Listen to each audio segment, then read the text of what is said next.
Okay, let's dive right in. If you've ever felt like your marketing budget is just, well, a giant black box where money goes in and you just kind of hope sales come out the other side, you are absolutely in the right place. Today we're doing a full explainer to really drill down and explain in detail exactly how to manage your marketing ROI pipeline. We're turning the lights on, taking all that guesswork completely out of the equation and connecting the dots between every single dollar you spend and the revenue you actually earn. So, the million-dollar question: how do we actually map marketing ROI directly to the sales funnel? For decades, businesses have treated the sales funnel and marketing returns like they're just two completely different conversations, right? Marketing does their thing, sales does theirs, and leadership just kind of crosses their fingers at the end of the quarter. But to get a true grip on your business, we have to fundamentally break down that wall. No more guessing. We need to map that return exactly onto the funnel itself. To get us there, we've got a super clear roadmap for this explainer.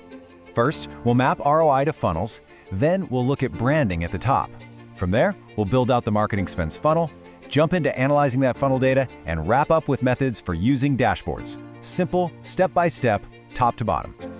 All right, kicking things off with step one, mapping ROI to funnels, which is really the core foundation of this whole thing. Here's the deal with precision funnel metrics. They are definitely not random. They are deliberately mapped directly onto your structured sales flow.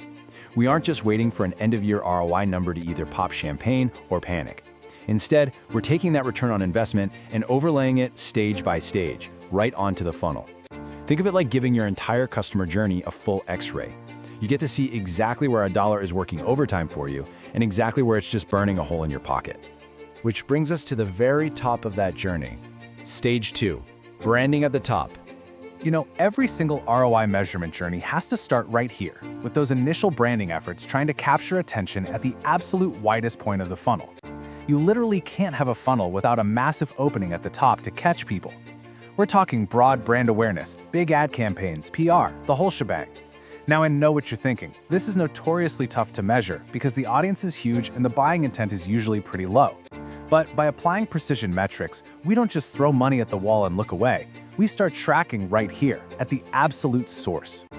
Okay, moving down the funnel, let's look at building the spends funnel and actually structuring that marketing investment. So, once your branding is out in the wild doing its thing, you're definitely generating activity. But here's the catch. Activity is not data until you actually structure it. And that is exactly what building the marketing spends funnel is all about. It's about organizing every single financial outlay to mirror your customers' descent through the funnel. You have to ask yourself, how much went to that top layer branding? How much to mid-funnel retargeting? How much to direct bottom of the funnel conversion tactics? You're basically building a financial shadow of your actual sales funnel. Now that we have that structure locked in, we arrive at our fourth area, analyzing funnel data, which is our method for actually extracting that ROI. Look, having a neatly categorized spends funnel is a fantastic start, for sure. But the real magic, the real value is in how you extract insights from it.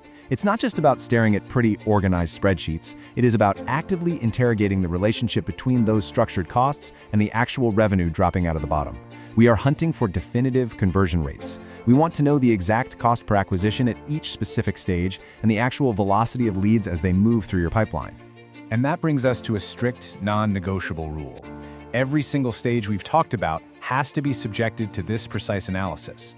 It doesn't matter if you're looking at broad, high-level branding or super targeted lower funnel spends, there's a strict analytical requirement tied to it. You don't get a free pass just because branding is hard to measure. If you want to explain in detail what is actually happening inside your marketing department, you have to demand that every single funnel stage has a corresponding metric, period. Finally, we get to the really fun part, the visual payoff. Let's talk about methods of using dashboards to visualize those final returns. Because let's be real, all the fancy analytical methods in the world won't do you any good if your stakeholders can't make heads or tails of the results. Dashboards are entirely about translating all that complex, multi-stage funnel data into clear, immediate visual insights. It's about seeing your ROI grow through simple, undeniable trends. Good dashboards make the invisible visible. They take abstract data points and turn them into a clear-cut story that your management team can actually use to make fast, accurate decisions on the fly.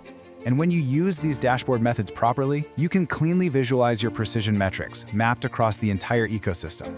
Imagine your whole funnel broken down into slices. A slice for branding, a slice for mid-funnel spends, a slice for conversions. With the right setup, you can instantly spot which part of your strategy is bringing in massive returns and which part is just eating up your budget without giving anything back. It gives you the power to pivot and optimize in real time, which is just a total game changer. So let's take a step back and review this whole pipeline. It is a wonderfully elegant 4-step process. First, you cast that wide net with branding at the top. Second, you instantly bring order to that chaos by building a structured marketing spends funnel. Third, you apply a really rigorous method to analyze that funnel data for ROI. And finally, you bring it all across the finish line by using dashboards to communicate everything crystal clear. It's a complete, airtight, closed-loop system. I'm going to leave you with this one final thought to chew on. If your boss asked you to pull up a dashboard right this second and point to exactly how much ROI your top-of-funnel branding generated last quarter, could you do it? Really think about that. If the answer is no, then these precision funnel metrics we've unpacked today are your direct roadmap to getting there. Thank you so much for joining me for this explainer. Start asking the hard questions of your data, and I will catch you in the next one.